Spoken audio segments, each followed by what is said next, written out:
Hello, everybody. I hope you can hear me. Please let me know if you can or if you can't in the comments. But yeah, welcome to the Serverless Camp final live stream for the summer 2021 cohort. I am very excited to announce the students who are going to be presenting today. They have been working really hard for the last 10 weeks on their projects. It was an 8-week boot camp, so they started 10 weeks ago. They worked on their serverless camp learning for the first 4 weeks. They learned about Azure functions. They learned about APIs. They built a bunch of really cool projects, mini projects, as they were practicing those skills. And then they spent the next 6 weeks working on their final project. I'm really excited to talk a little bit about Grace's project. She's going to be presenting Ecomaps. Then we have Christina, who presents next. She's going to be giving a talk about Mta Accessibility and how we can improve the transport situation for people that have like special needs.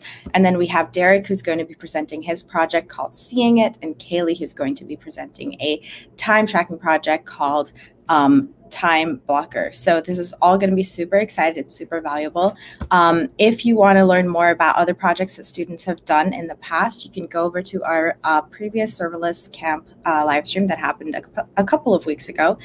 And it's all on our YouTube, so you can go check that out. You can also go to bitproject.org/blog and learn more about all of the individual projects. We're going to be updating it over the course of the next week.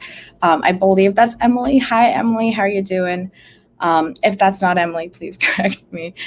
But yeah, so we have a lot planned for today. We have the 4 students presenting their live streams, which is going to be super fun. They're going to be giving their talks, showing us their project demos, basically like a proper conference talk. And they've worked their asses off on these projects, let me tell you that.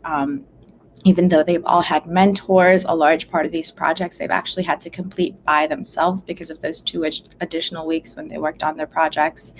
I know they're going to all talk a little bit about their mentorship experience. So if you're a potential student out there that's interested in getting involved with Bit Project in the future, and you're like, what is a mentorship program? Do I even care about that? Do I ever want to get involved? You can ask them questions about their experience as well. They're going to be talking a little bit about what it was like learning all of these new concepts and technologies from scratch. Most of these students didn't actually have experience with APIs, definitely not with Azure functions. That's something that a lot of students don't learn in school. So that's a great place to ask questions if you have any.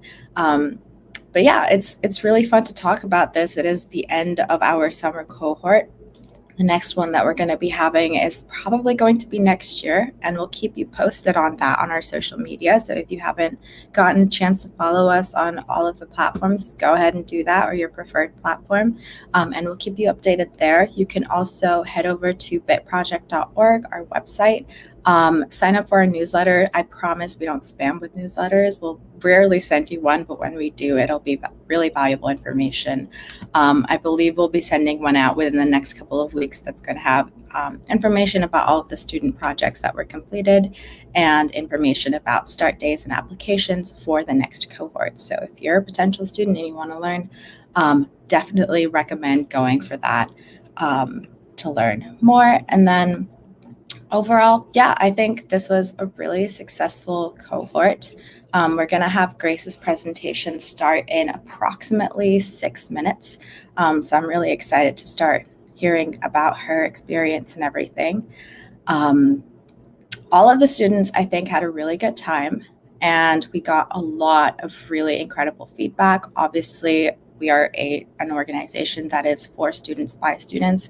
We're not professional, so everything that we do always has room for improvement. And we definitely learned a lot from the feedback that our students gave us this time. We had students that were from military experiences. There were students that were from high school. There were students that were currently in college. There were people that had been working in other industries for decades that were now coming back and like learning more about tech, trying to make a big breakthrough. So we had a massive set of diversity in terms of the feedback that we got and the types of people that we could be catering to.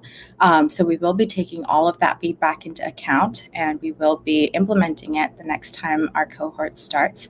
In fact, one of our students from this time around, Ganning, and he presented in the camp, in the conference a couple of weeks ago. So if you're interested in his project and what he actually did and the details of it, you should go check out the previous stream. But he has been working with our director of camp, Emily Chen, and they have worked their asses off in just improving our entire program. They have rewired the entire GitHub repo, fixed up the curriculum. So it's going to be a massively different experience for everyone, including our team, as well as the students and the mentors, which is going to be really, really exciting. But I cannot wait to show you guys some of the work that they have planned. It's all going to be a sneak peek that's going to come out on our social media eventually. So you guys can look forward to that. In terms of improvements, we have improved a lot of the structure of the camp itself, made sure that students are not only able to test their code, not only able to test their code as they're learning it, but also able to get feedback immediately so that you don't have to wait for an instructor to tell you what you did wrong, and find ways in which you can fix it yourself. But yeah, I'm going to just really quickly pull up our website while we're waiting for Grace's presentation to be set up. Let me share this. So if you go on our website, bitproject.org, you can see sign up over here if you want to learn more about the next cohort. If you don't, that's totally fine. And then you can head over to the blog column over here and you can see some of the really cool projects. So Jacob, he talked about a need that he really had when he was in college and how he took that and converted it into his own project. So this is a really fun thing to learn about. And then you can go over to their GitHub repo and figure out how you could build a project like that as well. Obviously, we have Ganning's incredible how he fixed the counselor bot, which is, I have no idea how he did it, but he did. So you can learn more about how he did that. Important thing that I've noticed in all of these projects that the students build is that they take in problems and they create solutions for those problems. These are not random hackathon, I just wanted to do something for a prize projects. These are, hey, this issue really exists out in the real world and I want to use the skills that I've learned in the camp and other skills that I've learned elsewhere and things that my mentor has taught me to find a proper technical solution. And they use really cool APIs. They go out there, they do the research, find new technologies to use. They learn about new databases. They learn about new everything's basically. And they build really awesome apps. And they're not just like barely functioning apps. They have like a full-on front end and everything. So definitely go ahead and give these a read as well. Let's see. We obviously have projects from previous camps. We have Evelyn Fifi's. They were here previously, I believe, last year. And then we have Emily's, the original project that got us kickstarted with our camp this year.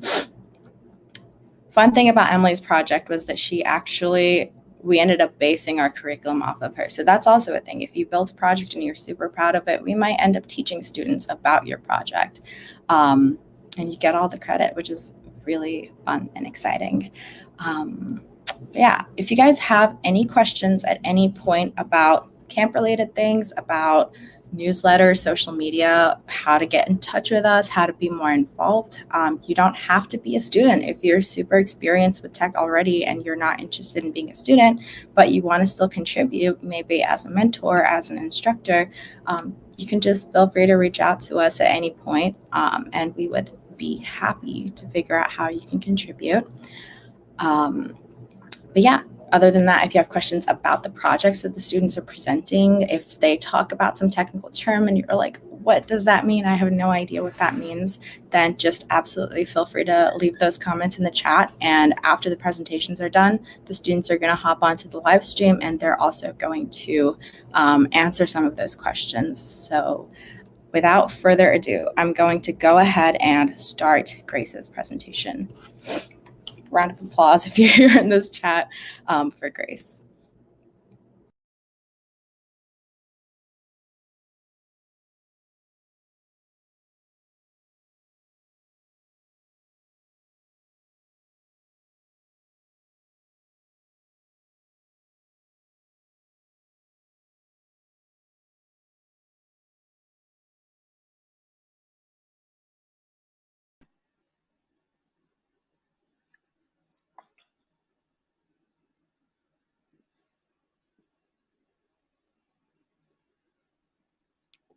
Hi, everybody. First and foremost, thank you all for coming and watching. This is my presentation on my project that I did this summer with the Serverless Camp, and it is called Ecomaps, so I hope you enjoy. So first and foremost, a little bit of an introduction. My name is Grace Wilcox. I'm a junior at Case Western Reserve University. I actually just switched my major today to electrical engineering, and I have a secondary major in computer engineering, specializing in computer hardware, and I'm minoring in French. I'm from Columbus, Ohio, but I'm living and studying in Cleveland right now at school, and it feels great to be back on campus after this past year. So this past summer, I had the opportunity to participate in the Serverless Camp, where we learned a lot about web app development. So we worked on things from the back end with Microsoft Azure Serverless Functions to front end, user interface design using HTML, CSS, and we used JavaScript kind of as a communication between that front end and back end. What kind of drew me to the camp in the first place is I'm actually a part of the undergraduate student government here at Case. And through my position as an elective representative, I've been working on building a mobile app for campus to serve as kind of an information hub for students to just provide information about the busing system, meal plans, etc. On our campus. And previous to this camp, didn't really have the skills needed to do that. So I'm hoping to use those skills this semester and this year going forward to work on that mobile app here at Case.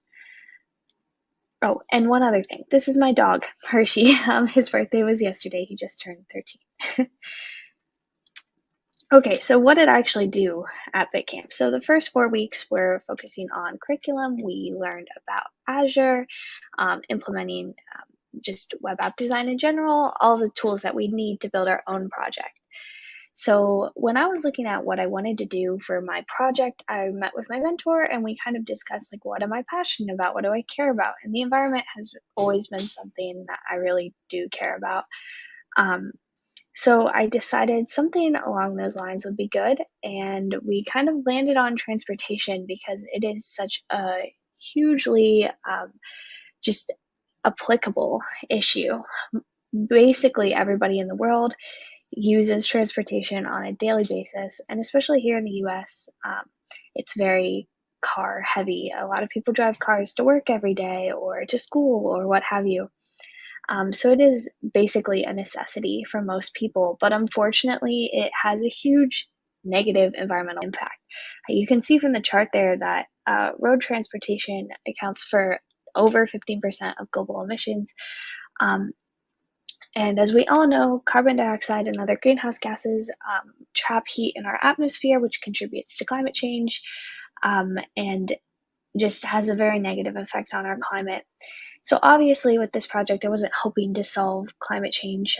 It's a huge problem. And as you can see from the chart, there are many other industries and just things that we need to look at and reduce when trying to mitigate the climate crisis. But I was hoping that I could build something, even if it's small, that would help kind of bring an awareness to how our daily lives can have an impact on the climate and maybe make a little bit of a positive change.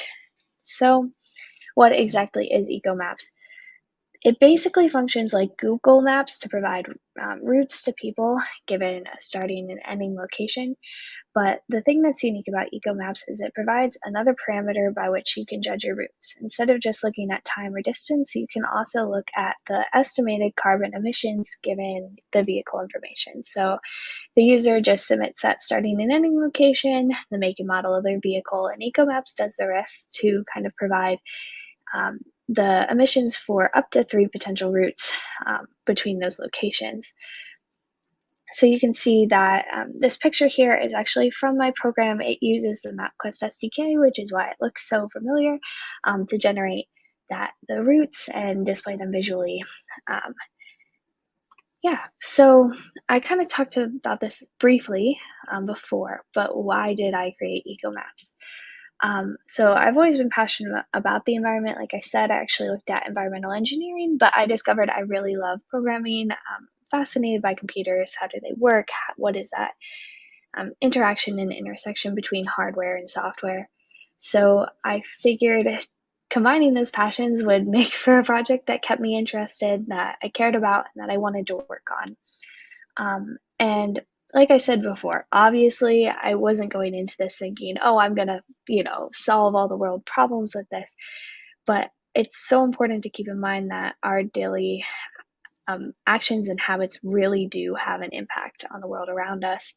And that, if one person changed their commuting route um, every day to work so that they, burnt one less pound of carbon of CO2 every day, that would add up over time.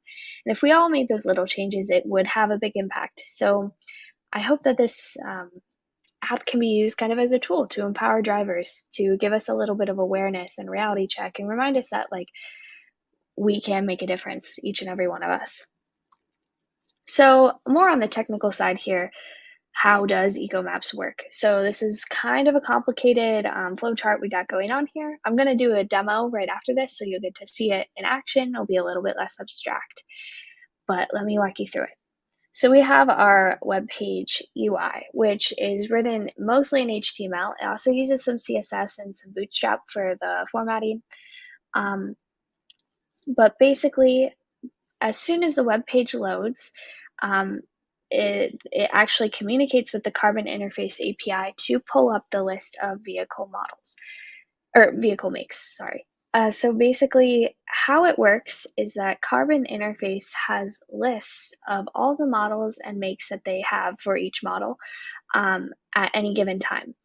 And so in order for my web app to be up to date, I wrote the code such that every single time the web page is used, my code actually interacts with the Carbon Interface API to get the most up-to-date list.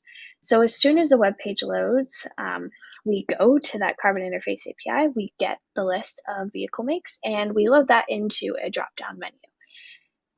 And then as soon as the user selects a make, it does the same thing again, that same process to get the list of makes for that model and loads that into another drop-down menu, which the user can then select from. And that sends the correct model ID that we need for our later call to the Carbon Interface API to get that estimate for the emissions. So that's why we kind of have this back and forth arrow, because that call can happen like as many times as is necessary if the user keeps changing what make they want to do. So basically it's a back and forth until the user hits the submit information button. When that happens, we first communicate with the MapQuest SDK to display our map and routes. So basically what happens is MapQuest has an SDK and an API. The SDK is kind of like a shortcut simplification to communicate with the API, and it works basically solely for visuals. So this generates the little map that you will see at the bottom of the web page with your routes, based off the starting and ending location and the number of routes that you want to get back. So then we communicate with the MapQuest API itself to get the distances for each route. So we played around with this. We actually had to make some changes. Initially, I'd wanted to just use the MapQuest API for everything, to display, to get the distances, but it turned out to be difficult to display using the API. So we switched over to the SDK to make a separate call to the SDK to display routes. And then we were thinking, oh, we might as well just like simplify that, do it all through the SDK. But as it turns out, it's very hard to get distances from the SDK because it's asynchronous calls. And so when you try to use the distances, they haven't been loaded yet, since the function like moves on while the SDK is still doing its thing. So long story short, that didn't work either. The best way we figured out to do it was to do the visuals separately and the distances from the API directly, so that we could then keep going with our code and use the distances for our Carbon Interface emissions estimate. So the only problem with this is it appears on MapQuest end that there is a slight discrepancy between the SDK and the API. And so sometimes you'll have your distances be off by a mile or two. Unfortunately, that does diminish the accuracy of this project, and going forward, I would love to find a better way to do that. but it is only a couple miles, and especially if you're calculating for a really long road trip, that's not going to have that big of an impact on your estimate, but there is that slight inaccuracy there. So once we get the distances back, we can send them to our Microsoft Azure HTTP trigger function, which then communicates with the Carbon Interface API. For each route distance it gets, it makes a request using the vehicle information to get the carbon estimate for that route. It stores all those estimate information. It stores that all in an array, sends it back to our central hub JavaScript function, and then once we have all the information, it is displayed on our web page in a nice little table showing the route, the distance, the carbon estimate, and of course we have our cute little map from the SDK. So I'm actually going to do a demo now so we can see this in action. Let me pull that up really quickly. So this is what happens when you load the web page. So let's just say I am going from Columbus to Cleveland, make this drive a lot. So you can have as many routes as you want, up to 3. We limited it at 3 because MapQuest usually doesn't provide more than 3 when you make a routes request, so we just kind of set that limit there. Let's say I want 2. And then you can see that as soon as the web page loaded, it actually autofilled with Alfa Romeo, which is the first vehicle make on the list.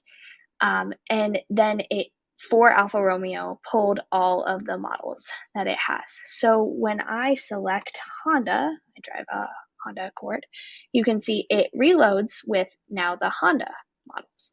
So I drive an Accord 2012. So once you've selected your make and model, you hit this little submit button. The first thing that happens is the little map shows up from the SDK. So you can see I have my 2 routes pretty close, just a mile difference between Cleveland and Columbus.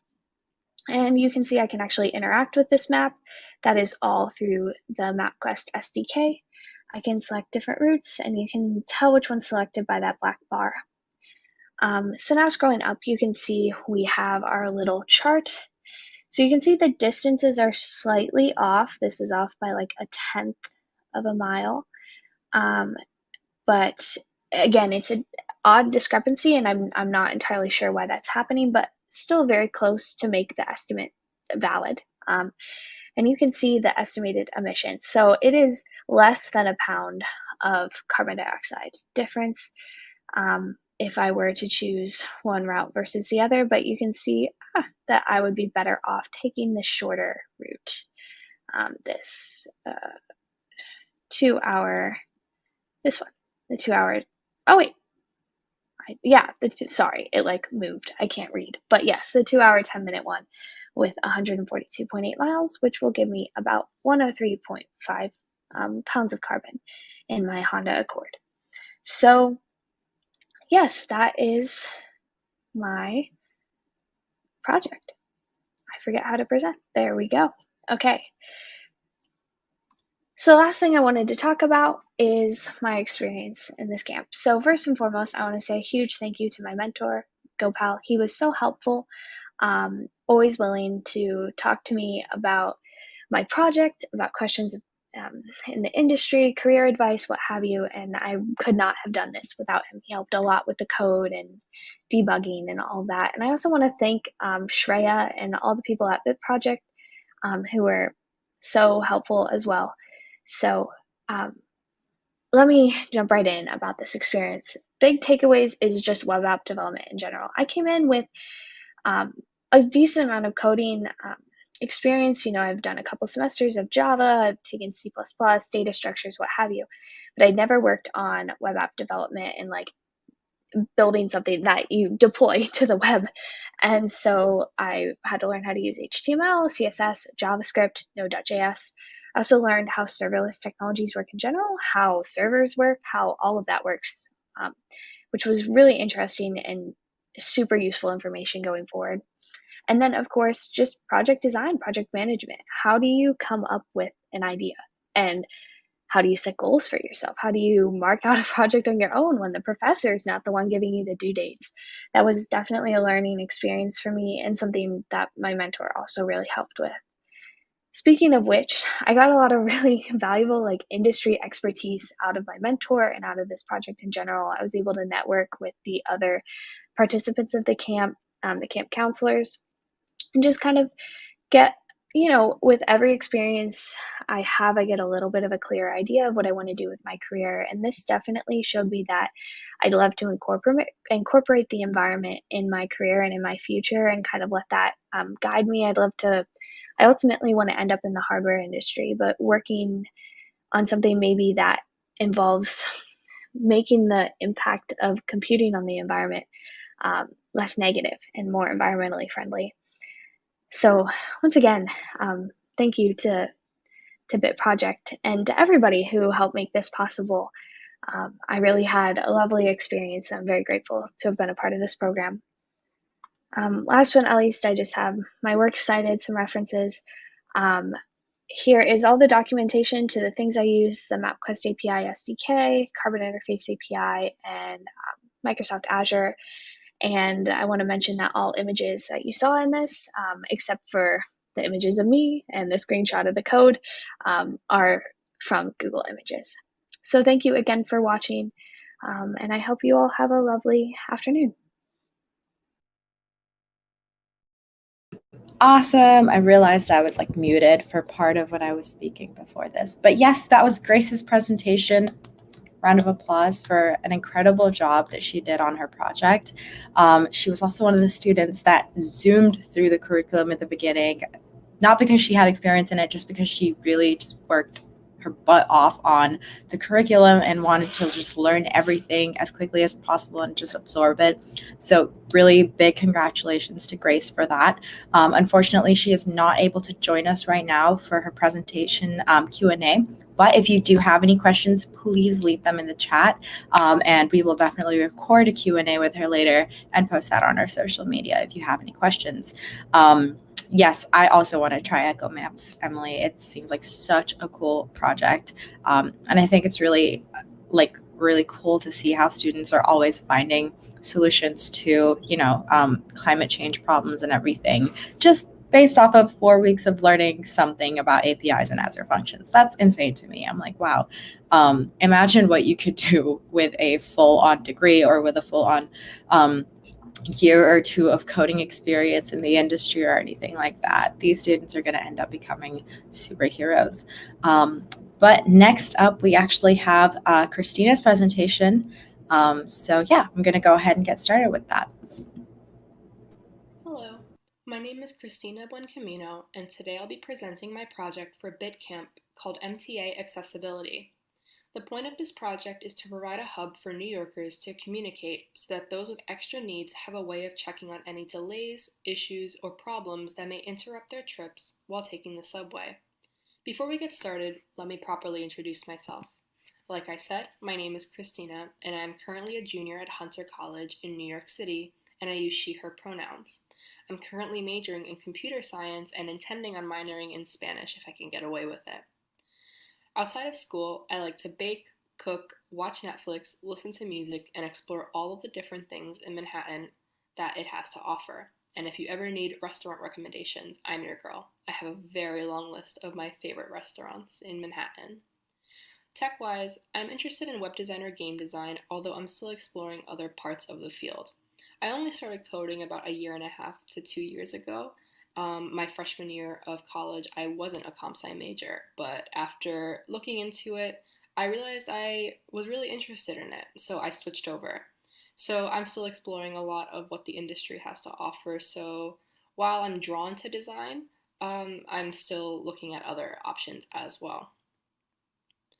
It was actually in this project that I realized I liked web design after I had to learn a lot of HTML to set up the front end of my project, and I really enjoyed it, so as of right now, that's where I'm streamlining.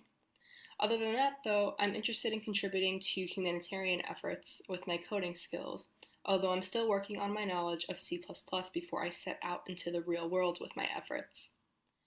Moving on, my inspiration for this project started my sophomore year of college. A group of me and my classmates in my New York City seminar class had decided to present on the many ways New York City fails its disabled residents, mainly through inaccessible travel. As many of you probably know, New York City is a very crowded and very cramped city. This has led to many issues with the accessibility of travel, as the MTA, who runs public transit, has received lawsuit after lawsuit due to not following the Americans with Disabilities Act or other human rights acts. And this doesn't just extend to the subway, but all forms of travel in New York City that are considered public, like the Access-a-Ride escorts. While researching, I came across a New York Times article that really struck with me. It detailed the stories of many disabled residents in New York City and how they do not receive the same level of access to transportation that non-disabled New Yorkers do. In fact, the New York Times actually has a whole list of articles that go over these stories, as one article wasn't enough to cover all of the complaints and issues that they've had in the past years. But in particular, there was one story that stuck with me. A Brooklyn resident named Gabriella Amari was interviewed on how her 4-mile commute, which should only be about 7 stops on the subway, is nearly an hour long. This is due to the fact that she cannot walk and uses a motorized wheelchair to get around. The station nearest to her, Fort Hamilton Parkway Station, has no elevator. So, instead of the 7 stops it should take to get to where she needs to go, she has to travel in the opposite direction, catch a bus to the next station on the F line, and then go back just so she can make her train. It amazed me that a train ride, which should be no more than 15 to 20 minutes, could be extended out so long simply because of one missing elevator. And it got me thinking, how many other New Yorkers face this every day? A little more history on this is that when New York City subway stations were first made, the Americans with Disabilities Act didn't exist. So there were many things that were left out in their making, including elevators and ramps. That, along with the fact that some stations physically cannot have elevators added to them without revamping the whole street because of the way they're placed, has led to still a majority of subway stations being inaccessible in some way. Another issue is that a lot of accessible stations reside in Manhattan, as it is arguably the most high-traffic borough with the most money.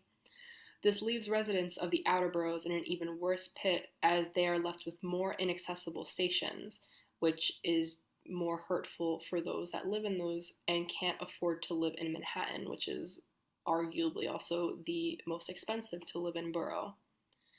Travelers have reported having to ask total strangers for help carrying their things, children, or themselves, extending their commutes by ridiculous amounts of time, or foregoing their trips altogether because the commute was too difficult. This lack of accessibility completely eliminates their sense of independence and should have been resolved in, quote, one of the greatest cities in the world by now. With all this in mind, I knew I had to create a project that helped this issue out in some way. I decided on a map-like app that showed user-inputted issues in regards to accessibility about local subway stations, similar to how you can leave comments on the app ways to warn others of cops or delays. This app was created to hopefully ease the burden of traveling for those with special circumstances, such as disabled riders, mothers with strollers, tourists with luggage, senior citizens, and more. By creating a central hub for New Yorkers to communicate on issues that the MTA may fail to report, this app can become a one-stop app for travelers to check so that they may plan their trips with ease. And since the MTA is at the root of this all, I decided to name it Mta Accessibility. Although I don't want this to be a whole hate campaign against the MTA. Especially with COVID in the last year or two, they have still made a lot of progress with making things more accessible, including adding audio cues to at least the Manhattan lines on the trains that list whether or not a station you're arriving at is accessible. So while it's still not a complete solution, it's a step in the right direction. Anyways, here's a screenshot of the app itself. As you can see, the user can choose a borough, which prompts a table to show up with the user comments related to that borough. The user can also provide their own comments, which show up in the table for others to see. But before we get into the demo itself, let's look at the behind the scenes. This is an advanced flowchart of the project. as this is actually part 1. When I fleshed out this idea to my mentor and others at Bit Project, we agreed that this project was a little too grand for the scope of the camp, so I decided to split it up into 2 major parts, with this demo being the first. But we'll get on to part 2 later, and we'll focus on part 1 for now. This flowchart shows the basic gist of the app. The front end receives the user input, which is then sent to the Cosmos database through the save comment function. This automatically triggers the get comment function to retrieve all documents in the Cosmos database related to the chosen borough and present them in the table shown previously. My mentor, Anthony Chu, really helped make this process easier by introducing me to input and output bindings, which basically take care of a lot of the hard coding for connecting your Cosmos database to your functions. Additionally, he showed me how to turn this into a static web app so that I always have a running link ready for this site. And for this flowchart specifically, for now, we're going to ignore the 2 triangles at the top in purple since that's a part of part 2. Here, we can take a closer look at the save comment function and what it does in the Cosmos database. As you can see, in the Cosmos database itself, there's a list of items in documents that are each individual user comment that has been saved. You can see in the red box over here that there are 4 things that are majorly saved from the comment itself, which is the borough that's chosen, the station they're at, the comment they chose to provide, and the date it was posted. These are all super important, as not only is it good for filing and also just understanding the comment itself, but the get comment function completely relies on this in order to work. And then, like I said, all these comments are saved as documents in the database, so the get comment function can sift through it. But let's see the website in action. So here you can see, this is what the user's presented with when they first open the website. As you can see, there's no table here, and that's because I haven't selected a borough yet. The tables pop up depending on their specific borough.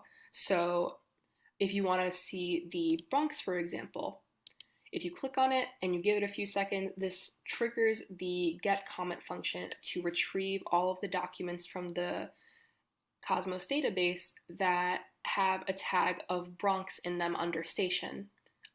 So as you can see, it has the station name, the user comment, and the date posted. These are all examples. This is in no way saying that these actually happened, because they most likely didn't. But for example, you can see that I put that Brook Avenue station had a fallen tree blocking the main entrance on January 3rd, 2021. Same thing with Pelham Parkway Station, a car crash delaying entry into the station, April 4th, 2021.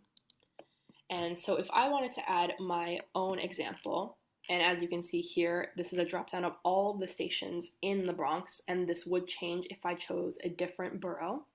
But let's say I'm at Baychester Avenue. As you can see, these 2 boxes now pop up once I select a station, the actual comment box and then the date of the comment. So let's say that because of Hurricane Ida, which just happened pretty recently, the station is completely flooded, which I'm not sure if that happened for this one specifically, but definitely happened for a lot of stations in New York City. And today's date, which is the 3rd. And I press submit, which activates the save comment function, which will then by default automatically trigger the get comment function. As you can see, it was automatically added to the table, and even if I refresh the page and go back to the Bronx, it'll still be here because the get comment function continuously works and pulls any document that is under the Bronx tag. If I wanted to go to a different borough, let's say Brooklyn, you'll see in a moment that this is going to change, and this is now a completely different list of comments regarding to Brooklyn stations. And the dropdown itself also has only Brooklyn stations, and as you can see, there's a lot of them. So again, if I was at Jefferson and I wanted to input my own suggestion and date of comment, this would now go under the Brooklyn table rather than Bronx or Manhattan, Staten Island, etc. But back to the actual presentation. So that was part 1 of the project. I also wanted to mention some of the challenges I encountered when developing this app. and how I overcame them. I definitely had the equivalent of writer's block once I processed the sheer size of the project, but luckily Anthony and Shreya were both super helpful with aiding me in changing up the plan so that I can have a two-in-one project, which also helped me get back into actual coding the whole thing. Another challenge was all of the HTML I had to use. Coming into this camp, I knew no HTML at all, like I mentioned earlier. But after reading article after article, taking GitHub's short course on HTML, and watching a bunch of YouTube videos, I was able to create what you just saw, and really enjoyed it. All of the HTML work I put in made me realize I really enjoy designing websites, and I'm looking forward to learning more and practicing my skills. Finally, the most challenging aspect of the project was the hard coding of the functions. I was having a difficult time wrapping my head around Cosmos and linking them to my functions in app, but luckily Anthony explained a lot of concepts that helped me understand it and introduced me to other functions like bindings that I hadn't encountered before but made a huge difference with the development of this project. As for future plans, like I mentioned, this is part one of a two-part project. Part 2 of this project includes integrating the Google Maps API, which has Mta official updates and expected delays. This would complete the table and allow the user to plan their trip by checking a single website rather than multiple sources. Other additions would include added security so that the table can't be abused, a search feature rather than a drop-down, because as you can see, like the Brooklyn borough, there are a ton of stations in some of the boroughs. A map front end rather than a table using the Google Maps API, which is hopefully easier to view as you would be presented something similar to like how you would see on Apple or Google Maps, and you could scroll through and pin your location rather than having to search through a table. A rating system to determine when a comment should be removed, whether it be because it was untrue or simply outdated. And also a revamp of the design of the entire front end, as after refreshing it so many times and having to stare at it to make sure everything works fine, I've grown sick of the design and want to redo it and make it look better. So here's the flowchart again, now explained in all of its full glory. As you can see, the API is also called and stored in the Cosmos database so that the getComment function can retrieve it all at once. I'm planning on adding a marker to distinguish user comments from the Mta official updates. Additionally, in the top left triangle, you can see how the Google Maps API is being utilized to create a map on the screen for the user to scroll through, rather than having to stare at a table. If this website were to be used on a mass scale, this table would be too hard to scroll through all on its own, so a map feature would help out a lot. Overall, I've had a great experience in the Bit project camp. My mentor, Anthony Chu, has a wealth of knowledge about coding, Azure, the industry, and more, and shared as much as he could with me. He made such an impact on time at the camp as well as my project, and shared tips I'm not sure I would have ever figured out on my own. The camp itself offered me so much material to learn and introduced me to many concepts that I felt extremely intimidated to approach in an understandable, fun manner. Before the camp, I wasn't able to navigate things like Visual Studio Code, GitHub, or understand what an API was or what even the cloud was to an extent. But with the skills they've taught me, I feel much more confident and ready to apply what I've learned to my own personal projects and schoolwork and to finish up this project altogether. Thanks for watching. Well, okay. Christina, congratulations. Are you here with us right now? Yes, I am. Thank you so much. Awesome. That was an incredible project. I loved how you really thought through the problem. Like you spent like a decent amount of time talking about it. You must have spent so much more time actually thinking about what you wanted to do and how you wanted to implement it. What was that process like, just coming up with the idea? Yeah, so it was actually on my mind for a pretty long time since, like I said in the beginning of the video, it was actually a school project that I did with a few of my classmates. So we made a whole paper and presentation just on that problem alone, but it was only just a presentation on the problem and our proposed solutions, but those are more at a government level, things that we as students couldn't really figure out on our own. So when I got into the camp and I had to start thinking about exactly what projects I wanted to work on, I was thinking of what's something on my level that I can get done related to this problem that I'm really passionate about. That I can do through the camp. And through everything we learned with APIs and everything Anthony taught me, I settled on this topic, thinking back to all of the stuff I had learned before and that one article that I talked about that made me really sad.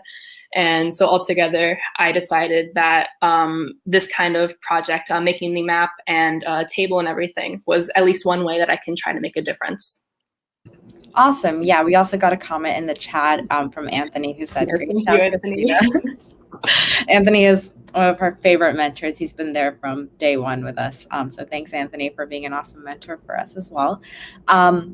What do you think about expanding this app out to other cities or states? Like, what do you envision for the future? Yeah, definitely. I definitely want to make sure this works because even though New York City is just a city, it is arguably one of the biggest cities in the world. So getting it working for New York City alone would already be a great step forward because, like I said, this is part one. But I would definitely love to be able to expand this out to more than just New York City, to the state, other states in the country, internationally, because I think it's definitely not only a problem in the city, even though not everywhere has mass transit, but those that do can definitely benefit from something like this because this is a problem for people all over the world. So I would definitely like to in the future. Yeah, absolutely. It would be so cool to see your project just like grow in the future and see what you can do with it, how it changes directions and everything. I am curious, is there a technology that you worked with that you really enjoyed working with, that you had a great time with because it was either easy or for any reason, or maybe it was complicated and you enjoy challenging yourself? And yeah, what was it? How did you integrate it? Yeah, so I actually really enjoyed the HTML of it. I hadn't really had much HTML experience before I came into the camp. And after having to actually set up my own website, set up the table and everything, that's all purely HTML. And I really enjoyed it. I was reading up on a lot of articles, watching a lot of YouTube videos. I took GitHub's like short little HTML course that they have, and I realized I really liked it, and it made me realize that it's something I really want to progress with moving forward, even though it wasn't really on my to-do list when I first got into the camp. So it made me realize that if I like HTML so much, it's definitely pointing at the fact that I probably really want to do things with design, since that's what HTML is really used for. So in terms of my project, the whole website, the whole front end is obviously made up of HTML, and having to make the table itself was really fun because I had to learn a lot about the styling, the CSS part of it, and I found it really fun just finding out all the different things that I can do, all the things that are already created in the language for me to use. So I definitely want to work a lot more with that moving forward. Yeah, definitely. And you're starting with HTML in the future. Hopefully you'll start integrating some CSS and maybe start using some other frameworks as well. But I'm really excited to see what you end up doing with your projects in the future. Thank you so much for joining us today, Christina. I am going to go ahead and start presenting the next project, which is by Derek Lamb. Yeah, thanks for joining. Of course. Thank you so much. Hi everyone, my name is Derek, and today I'll be talking about my final project for the serverless camp. My project is called Seeing It, and with that being said, let's begin, and I hope you guys enjoy the presentation. Just to give you guys some background on who I am, as you guys already know, I mentioned my name is Derek, and I'm from the Temple City area. And if you don't know where that is, just think of it as a city near Los Angeles. But in terms of my education, I'm going to be a junior at the University of California, Irvine, and currently I'm majoring in computer science. But outside of school, some of my interests include working out, playing tennis, going on festivals, and much more, which is listed all down here. But I did want to talk about this GIF on the bottom right I added, which says, I'm on a seafood diet, I see food, and I eat it. I really like this GIF because I feel like it represents my love for food, and that's kind of why I got into working out, so that I could keep the food coming and the weight off. So that's just a little bit about me. And now let's dive into the project itself. Talking about the problem, with this project, I'm trying to combat the disadvantages disabled people face on a day-to-day basis. And overall, I'm looking to improve the quality of life for these types of people because I think everyone should be able to live normally regardless of their background and situation. But in this case, I'm targeting the blind, and what inspired me to create this project was not only wanting to add to the effort of helping the disabled, but I'm also very interested in AI since I worked with AI technologies during my time at the camp, so I wanted to use these skills in real-world applications. So in regards to solution, my end goal with this project is to have an outlet for the blind to see the world around them. And how this works is that there are three main components to the project. So first, we start off by uploading a file, which acts like taking a picture with a camera. And second, we get a textual description of what that image is about. So we can basically think of this as an algorithm that identifies what a photo's description is. And finally, we turn that description to speech so that the user can hear it and see what's going on around them. And moving forward with this project, after Bit Project, I hope to implement the software I've built, and I want to install it in some hardware, whether it be camera or an earpiece, so that it could be used virtually anywhere and anytime. So here's a flowchart of the main technologies I used, and this basically represents the steps I took to create the project. And like I said, there are three main components to it. So first, we start off with uploading a file, and then we take the image and have it be processed by the Image Analyzer API. And how this API works is that I'm using something on Azure called the Cognitive Services API, which has many broad categories, but the two main ones I'm focusing on in my project are the speech and computer vision services. Speech and computer vision services. So for the Image Analyzer API, I'm calling the Computer Vision API to get a textual description of the image. And after that, I take the output description, and then I call the Text-to-Speech API, which calls the Speech API I just mentioned, and that is where the audio is emitted. And in the end, this is all done through a website. I used HTML, CSS, JavaScript, the basics to build this website, and the cycle repeats for however long you want to last. So, right, let's get into the demo and see what this project's all about. So this is my UI for seeing it, and then first thing we can see here is the logo I have on the navigation bar, and we also have three little options we click on. So first, the home option. This takes us to this first main page, and then service takes us to this second page, which is the actual meat of this project, and then blog is where I basically documented my journey throughout building seeing it. So that's that.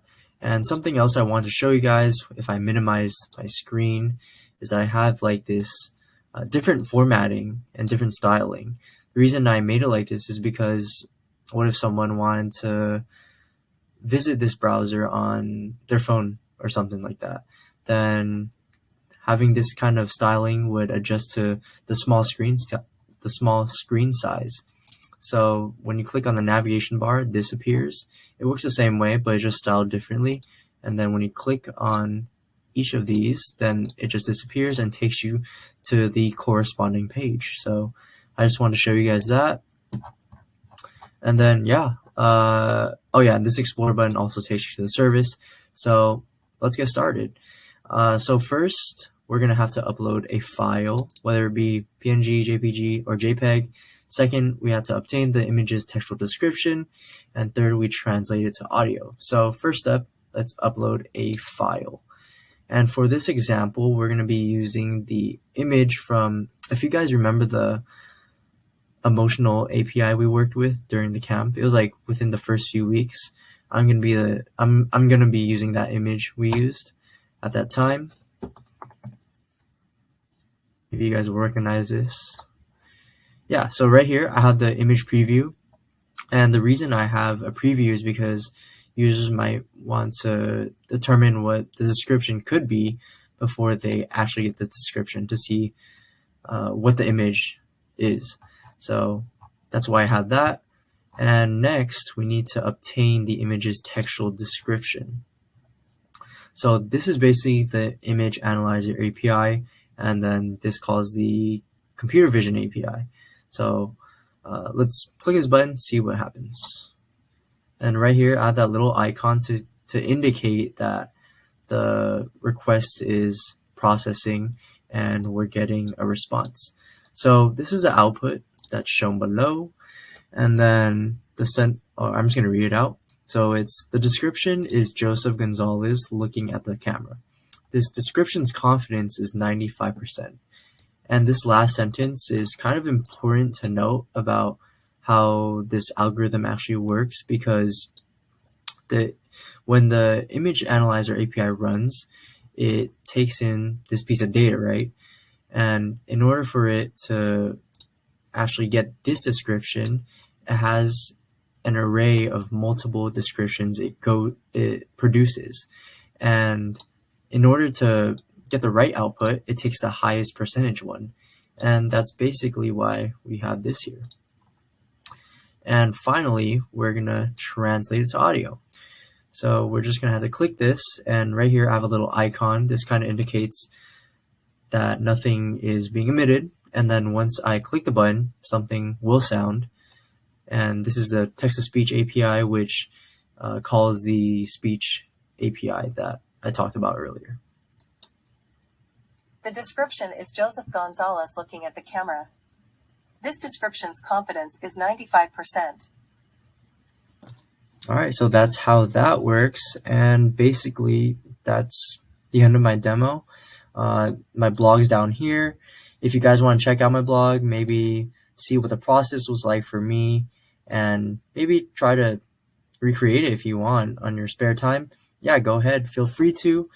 And that's gonna wrap it up for this demo.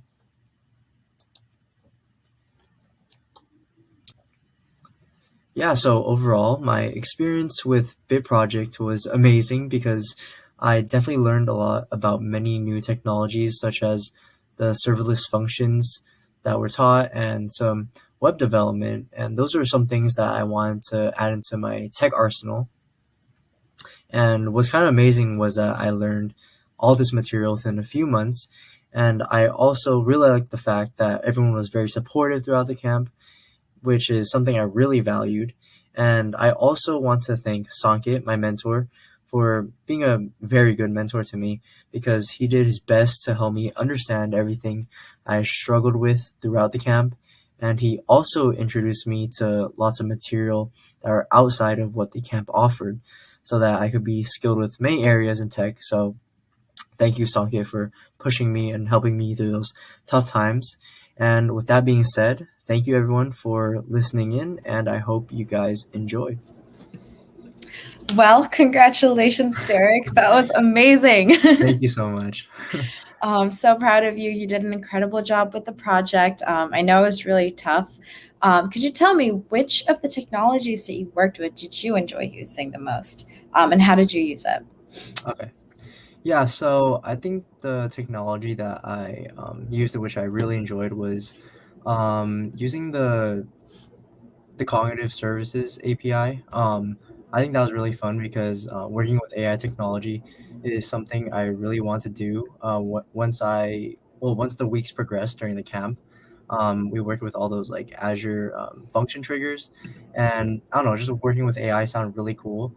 And when we were coming up with the project, me and my mentor Sanket, we talked about how Microsoft had something called the cognitive services API, and it had like basically in that you could like identify like faces, what objects are what, and like the description for every object in front of you.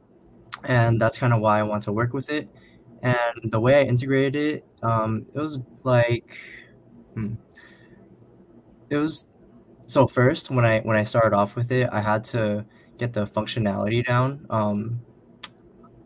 And how it worked is starting with the image analyzer API, I had to call the computer vision service, and that's part of the cognitive services API itself. So cognitive services API on Azure, it has like many different broad categories like facial recognition and much more stuff. And the main ones I used was the computer vision service as well as the speech service, and then those are the two main ones I use. And yeah, I just put those two things together, and that's how I got it. Yeah, that's really cool. Honestly, if I had to pick one, I would also say the exact same thing. Cognitive services is such a cool thing to use. I know you can use it, like students have previously used it for various things, like detecting if you have a face mask or not. I think Kim did a presentation on that last cohort. And then even in our camp itself, we were using it to like detect if someone had a beard or see what emotions they had. So definitely a fun one to check out if you're interested in using Azure functions at some point. What could you explain to us in your own words what an API is and how that works? Yeah. So I think an API is how you try to retrieve information from like another database or another endpoint. So basically, for me, how I used it was I want to like fetch some data from like a different site or like the API itself, which the API itself contains all the information I need. And then basically I get that endpoint. I make a post request, which is what I use since I'm trying to get an image. And then once I get all of the data I need, then that's when I call the functions that I made. And then it would automate all those descriptions and audio. So yeah, basically an API to me is just trying to get the certain data you need from like a different container, I guess. And yeah, that's basically how it works.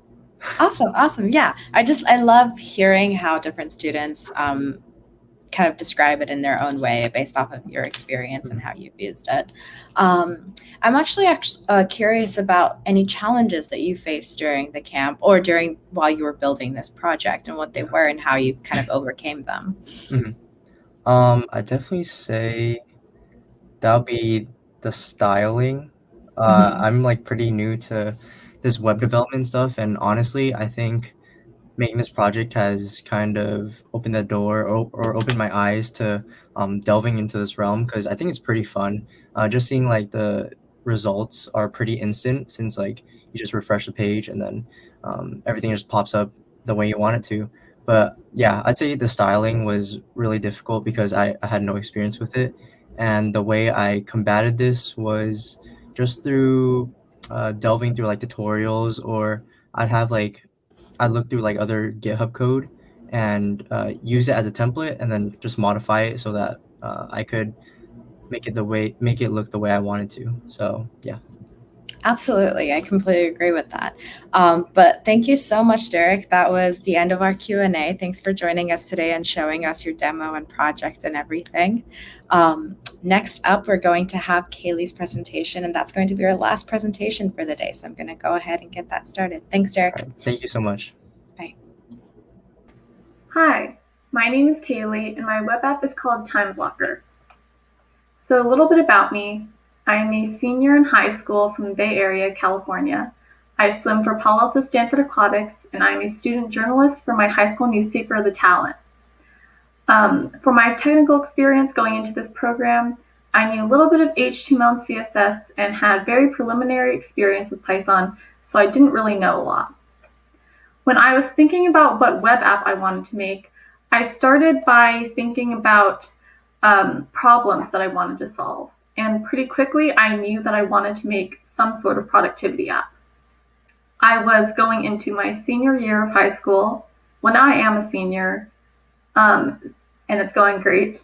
So I knew that I would have a lot of AP classes, extracurriculars, and college applications, all of which puts a lot on my to-do list. The problem with having a lot on my to-do list is that it can become very overwhelming, even just seeing that many items, and I end up not doing anything on my list because I don't think that I can accomplish it all. I know there are some people who are more productive when they're anxious about things. I'm not one of those people. And I know from talking to my friends that they're also experiencing a lot of stress from everything you have to do to apply to college, which is like 20 things. So productivity was definitely the way I wanted to go. I really like productivity apps. The issue is just with consistently using them, but they make me feel productive. So that's nice.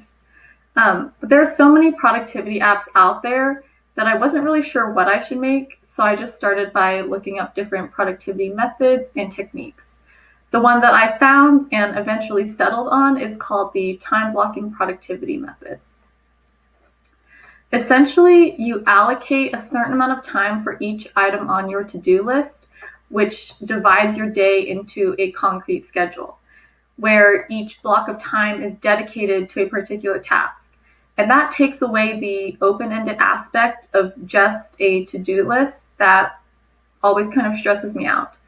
The idea is that because you are scheduling a block of time for a single task, you focus all of your mental resources on that task, and it helps you complete busy work more efficiently and generally makes you more conscious of your time management. Additionally, I'm very much a perfectionist, which is in part why open-ended to-do lists stress me out, because some items are very nebulous when it comes to what qualifies as done. So having a specific amount of time to complete a task imposes a time limit and takes away the option to tweak and improve basically for the rest of time. So the idea for the Time Blocker app is to automate that process. You input a time, an end time, a start time, your name and your phone number, and then you get text notifications whenever a task starts or ends. So this flowchart kind of shows how all of the technologies work together, and I'll be going through it step by step to show you how it works. So the first part is the front end, which is HTML, CSS, and JavaScript. And what it does is it creates the web app that the user will see with a form, as you just saw. It has different fields for the user's name, task start time, and end time, and phone number. And then using JavaScript, that information is retrieved and sent to an HTTP trigger function. So again, this is what it looks like. So the HTTP trigger function is where Cosmos DB comes in. Cosmos DB is a database where you can store data, and it's part of Microsoft Azure services. The HTTP trigger function, which is also part of Azure, essentially takes the information from the form that was sent over previously and stores it in a container in Cosmos DB. So now all of the user's information has been stored, and now comes the timer trigger function, which is another Azure function and is where the majority of the work is done. So the first thing that the timer trigger function does is access the container in Cosmos DB where all of the user's information is stored. It then calls the current time in a variable, and this is actually why the function has to run every minute, and that's why it's a timer trigger, so it runs every minute, so that the current time variable is updated to match the actual current time every minute. And this variable is also formatted specifically to match the format of the start time and end times in the database. And that is important because the function then calls a list from the container, basically of any start time or end time that matches the current time. So that's why the formats have to match. And then now you have two lists, one with start times matching the current times and one with end times matching the current times. And then comes the Twilio API. So I used some for loops to send a personalized message, hello, the time block for this task starts now or ends now. And I found the code in Twilio's documentation to allow me to send text messages from the number that I created in Twilio to the user's phone number associated with that particular start time or end time. The reason that I used a for loop is because multiple people could have put in the same start time or end time, so that code to send the message runs for each start time or end time in the list. So there were a couple of challenges that I ran into, and that was where my mentor was really, really helpful. Basically, the whole time I was kind of confused about the actual syntax. Like, I understood what each function was supposed to do, but I wasn't sure how to actually write it. So my mentor was really helpful in nudging me in the right direction, sending me links to articles on the internet, or going through the syntax with me when I was really stuck. It was also confusing for me to like how to access Cosmos DB after I stored the information.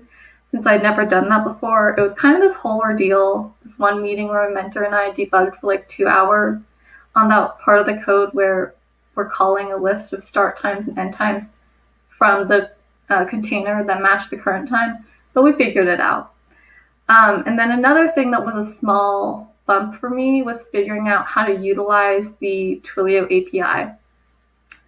We had used the Twilio API before during the initial 4 weeks of curriculum and learning, but we had always used it by sending a text message to the Twilio number that we created, and that would trigger the function that would send us a reply. But in this case, the user isn't sending the Twilio number a text message. The Twilio number is sending the user a text message first. So I was like, we have not done this before. But again, my mentor saved me. During our meeting, we went through the Twilio documentation and we found the code snippet for sending a text message from your Twilio number to any number. So this experience really cemented the fact that documentation is actually really helpful. So now for the demo. On the left, you will see what the web app looks like with the form filled in again. So you have all these different fields and the user just clicks submit. This information is stored in Cosmos DB, and then everything else happens behind the scenes. And then the next thing that the user would see is just on their phone. And this is what I have a video of what the text notifications from Twilio would look like. Please ignore all the prior text notifications.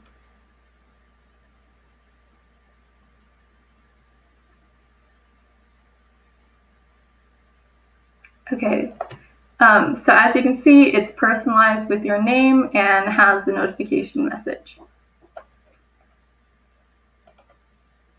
So overall, the app is pretty simple and rudimentary. There are definitely a lot of things that I would add to make it more actually useful, like a task field or a field for the task description, so the user doesn't have to remember what task they dedicated to this particular time block when they get the notification. And I don't know how I do this, but I'd also make it so every time the user submits a new task, it shows up in a list on the side, like a history of their tasks. And then also, just for clarity, I'd probably add more instructions on the web app itself and maybe specify which like time field is the start time, which one is the end time. And then I was also thinking about alternative applications of the web app after some conversation with my mentor. It started as like the time blocking productivity method, but it could also just be like notifications for an activity you have the next day. So I'm obviously not building anything groundbreaking here, but the skeleton idea of the web app functions, which is still really cool. I had a really wonderful experience with this camp. I came in at the start knowing pretty much nothing about JavaScript or serverless, and everyone seemed older than me, so I was kind of intimidated and not very confident in my skills as a coder or confident in my ability to actually finish the final project. but this camp ended up being one of my favorites that I've ever done. I was essentially forced to learn by doing and then actually apply the skills that I was learning in this by doing the final project. So I feel like I really internalized everything that I was learning. There were definitely frustrating times, like that one time or multiple times when I spent literally 5 hours trying to make CounselorBot work with me, and now I have trust issues, but it was a really educational experience overall. Finally, I want to thank the instructors for being really supportive and patient on all of those Zoom calls and work sessions where nothing seemed to work. I also especially want to thank my mentor, Rohan, for being a really great mentor and ensuring that I understood every piece of code that I wrote, and also just for being very patient and kind as well. Also for letting me get you hooked on Manifest, which is actually recently saved by Netflix. So there's going to be a 4th season, in case you didn't know. Anyway, in conclusion, due to the support of everyone in this camp, I now have a functioning web app that I'm very proud of and that I think is very cool. So thank you for listening. Kaylee, I didn't know you were a Manifest fan. Yeah, I am. I'm so excited that they got saved. Me too. Oh, I love that show. It is such an addicting show. Oh my God. Anyway, that's beside the point. Congratulations on completing the camp and the project and everything. You did an amazing job. I know you were one of the youngest students, so that was definitely something that anyone would have been intimidated by, but you pulled through, you completed your entire project, and I know that you faced challenges along the way as well. But I'm curious about, like, out of the technologies that you've worked with so far, is there one that you really felt like it was really fun to work with because it was either really challenging or super easy or anything like that? And how did you integrate it into your project? I would say Cosmos DB was really fun in particular. I remember when I finally managed to store the form data and I saw it show up in the items in Cosmos DB. And I literally started freaking out because that was so cool that it worked. And then being able to use that to do more things, like sending text messages depending on the time. That was also really cool. Using the Twilio API in a different way than we had used it before. Because I'd only ever made websites with HTML and CSS, and they basically just existed and they did nothing. I didn't even know JavaScript. So it was just so cool to actually make a website do something. Yeah, I totally feel that. And while you're talking about Cosmos DB, was a lot of students, especially at your age, but just generally in high school through college, don't get a chance to work with a lot of databases, especially with Cosmos DB. So could you explain what that is exactly in just very layman's terms? So Cosmos DB is a service offered by Microsoft Azure, and it's like a database where you can store structured data, I believe, in different ways. The way that I used it for Time Blocker was, I think it's called a key value pair database, where you have different keys or identifiers. So for me, it would be name, start time, end time, phone number, and then the value would be whatever they put in. And then I can access that later to do comparisons. As I explained, I'm comparing start times and end times with the current times so that I know if they match, and the user should get a notification. Awesome. Thanks for that.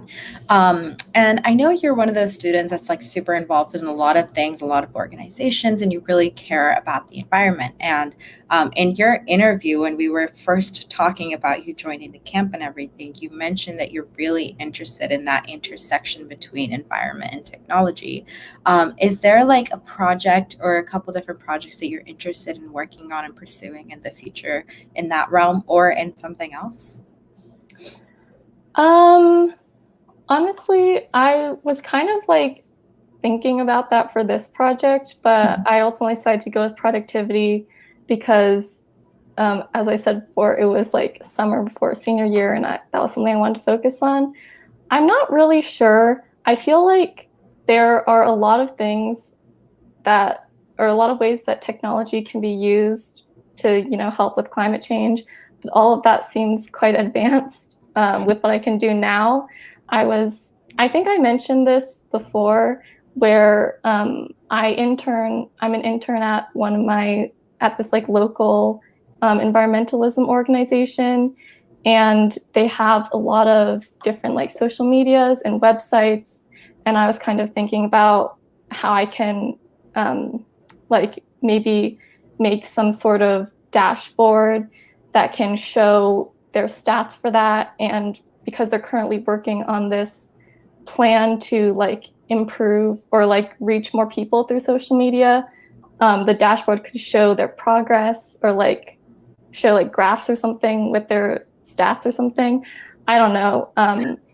That's kind of where I was thinking right now with web development, because I think this camp really showed me, it was very enlightening in that regard, how much fun web development can be and all the things that you can do with it. So yeah, that's probably something that I'd be interested.